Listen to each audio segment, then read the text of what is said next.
Einen wunderschönen guten Tag wünsche ich dir und deiner Familie. Ich hoffe, euch geht es allen sehr, sehr gut. Liebe Grüße, hier ist wieder dein Markus aus Alanya. Und ihr habt gesehen, Cookie hat erstmal eine kleine Abkühlung genommen. Bin jetzt hier wieder bei meiner Orangenplantage. Aber die Sonne steht jetzt schon relativ tief und dementsprechend muss ich mich nicht im Schatten verstecken. Die Temperaturen sehen jetzt einigermaßen gut aus. Aber was ich hier in diesem Video drauf eingehen möchte, sind zwei Punkte. Einmal Geld wechseln in der Türkei, was ich jetzt die Erfahrung neu gemacht habe, eine neue positive Erfahrung. Ich werde darauf gleich eingehen. Und aber auch eine richtige Abzockgeschichte in Bezug auf Privatschulen. Also wirklich heftig. Und da werde ich gleich drauf eingehen. Ich möchte aber noch mal ganz kurz mich vorstellen für diejenigen, die jetzt neu auf diesem Kanal sind. Herzlich willkommen. Wir sind seit über 3,5 Jahren ausgewandert aus Deutschland, waren in Südamerika, in Paraguay und nach 6 Monaten sind wir dann, oder nach 5 Monaten sind wir dann abgehauen von Südamerika, Paraguay, weil es uns einfach nicht zugesagt hat. Und als es damals Winter war, war in Alanya, in Antalya, in der Türkei Sonne, Sommer pur und dementsprechend sind wir dann vom Winter in den Sommer geflogen und es war eine richtig tolle, krasse Zeit, die intensivste Zeit meiner Meinung nach für mich persönlich. Und haben uns dann entschlossen, alles in die Wege zu leiten, um in der Türkei bleiben zu können. Und das war damals überhaupt kein Thema. Super einfach Aufenthalt bekommen, ohne großen Kosten und sonstiges. Und dann sind wir nach Alanya, Kinder in die Privatschule, in die Waldorfschule, die heute nicht mehr so existiert. Und es hat sich sehr viel im Laufe der Zeit einfach geändert, verändert. Und auch die eigene Lebenssituation hat sich geändert. Die Kinder sind reifer geworden, größer geworden und dementsprechend wird die Reise in dem Fall ein bisschen mal weitergehen. Ja? Und das heißt nicht, jetzt vorab nochmal an alle alte Hasen, dass wir hier jetzt alles verkaufen und abhauen. Nein, natürlich nicht. Das ist auch ganz klar. Wir haben jetzt diese Woche unseren Wagen verkauft. Dementsprechend kommt gleich die Geschichte mit dem Wechselkurs, Wechselgebühren etc. Aber das heißt nicht, dass wir hier für immer die Türkei verlassen. Nein. Es heißt aber auch nicht, dass wir für immer in der Türkei bleiben. Nein. Auswandern für mich bedeutet natürlich klassisch gesehen, man verlässt ein Land und bleibt in dem neuen Land dort. Aber ich glaube, gerade in der heutigen Zeit muss man flexibel sein. Du weißt auch nicht in Deutschland, wenn wir ein paar Wochen, Monate da sind, wie es dort weitergeht. Es kann ja sein, dass eine absolute Katastrophe ist. Das eine Kind sagt so, das andere Kind will hier bleiben. Und dementsprechend muss man sich auf jeden Fall arrangieren. Das ist ganz, ganz wichtig. Und man muss in die Kommunikation gehen.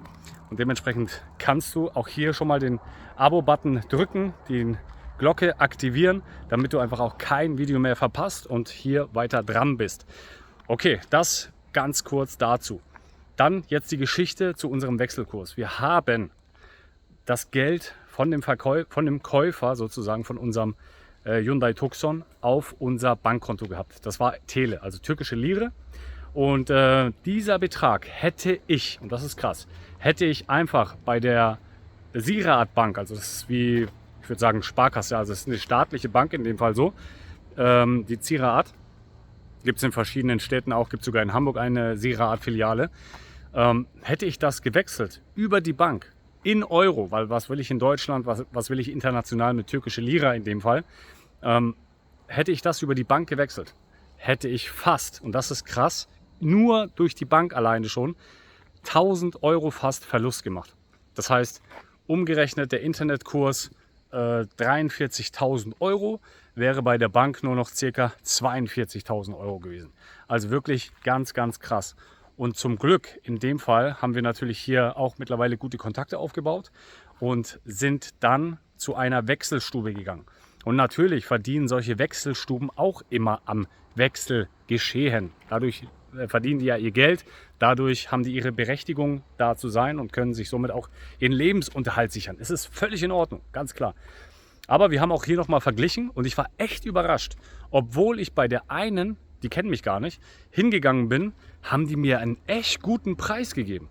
Ja, habe ich da jetzt nicht gemacht, weil wir noch einen besseren Kurs bei unseren hatten.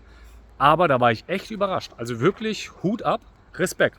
Gar nicht mal so schlecht. Also das heißt, wenn du Tele hast, dann kannst du da wieder Euro zurückkaufen. Weil theoretisch gesehen ist es ja so, dass du mehr Tele geben musst, damit du 1 Euro bekommst. Ja, wenn jetzt der Wechselkurs 1 Euro ist 37,5 aktuell, ja, dann musst du wahrscheinlich, also bei der Bank waren es 38,3 Tele geben für 1 Euro. Ja? Und dann kommt nämlich so eine Riesensumme an Wertverlust zusammen. Und dementsprechend kann ich das niemandem empfehlen, das über eine Bank laufen zu lassen. Weil natürlich verdient auch eine Bank dann an sowas. Aber ganz ehrlich, das will ich mir persönlich natürlich nicht entgehen lassen. Weil 1000 Euro haben, ist 1000 Euro haben. Und dementsprechend haben wir das sehr gut gelöst. Also, das war Fall Nummer 1. Dann muss ich dir unbedingt diese Geschichte erzählen. Das ist leider immer der Fall. Ich habe zumindest das Gefühl, und es haben im Laufe der letzten Monate, ich poste mindestens ein Video am Tag, seit vielen Monaten jetzt mittlerweile schon, oder seit vielen Wochen auf jeden Fall schon. Und viele Deutsch-Türken, viele andere Menschen, die in der Türkei waren, egal ob Alanya, Antalya oder sonst irgendwo, aber speziell in diesen Regionen, wo die vielen Touristen sind, hab nicht nur ich das Gefühl, sondern auch viele andere Menschen, und sie haben es in die Kommentare geschrieben, wie das Gefühl ist, ich habe das Gefühl, immer irgendwie abgezockt zu werden. Und ganz ehrlich, dieses Gefühl, das ist immer irgendwie dabei. Ich habe früher gesagt, ey, der Staat in Deutschland, der zockt dich ab, ganz offiziell mit den ganzen Steuern, mit den ganzen Abgaben und bliblablub, dafür das Volk aber nicht. Und das hat mich damals gestört, dass der Staat eben so macht, wie er ist. Aber was mich im Nachhinein jetzt eigentlich mehr stört, ist, dass die Menschen untereinander sogar sich abziehen. Und das finde ich halt echt beknackt. Das finde ich echt frech. Und deswegen dieses Gefühl schwimmt halt immer mit. Das begleitet dich anscheinend immer. Du kannst gerne mal reinschreiben, was deine Erfahrung ist, ob du auch so ein Gefühl hast. Ja, weiß ich nicht. Also bei mir ist es immer irgendwie so. Beispiel Autowäsche. Autowäsche 500 Tele. Der eine sagt, ja, aber hier, ich zahle die ganze Zeit nur 300. So, natürlich, liegt auch am Auto. Ist das ein großes Auto, ein kleines Auto etc. Aber, oder auch Friseur. Es ist genau dasselbe. Mein Haarschnitt kostet 400, 500. Und bei dem anderen sind es nur 250 Tele. Oder auch nur 300 Tele. Ja? Dementsprechend muss man einfach gucken. Ja, das ist einfach als Ausländer hier so. Auch die Deutsch-Türken. Ganz krass. Und die Geschichte jetzt in Bezug auf die Privatschulen setzt nochmal einfach einen drauf und macht mir einfach nur bewusst, alles klar, für mich persönlich kommt eine türkische Privatschule einfach nicht mehr in Frage. Selbst wenn das Geld so ganz locker hängen würde, würde ich das nicht unterstützen wollen. Weil, nein, ich will mich einfach nicht mehr so krass abziehen lassen. Und deswegen erzähle ich dir ganz kurz diese Geschichte. Unsere deutsch-türkischen Freunde, die haben ihre Kinder an einer Schule angemeldet, an der ÖHEP, die jetzt in diesem Waldorfschule-Gebäude ist. Ja?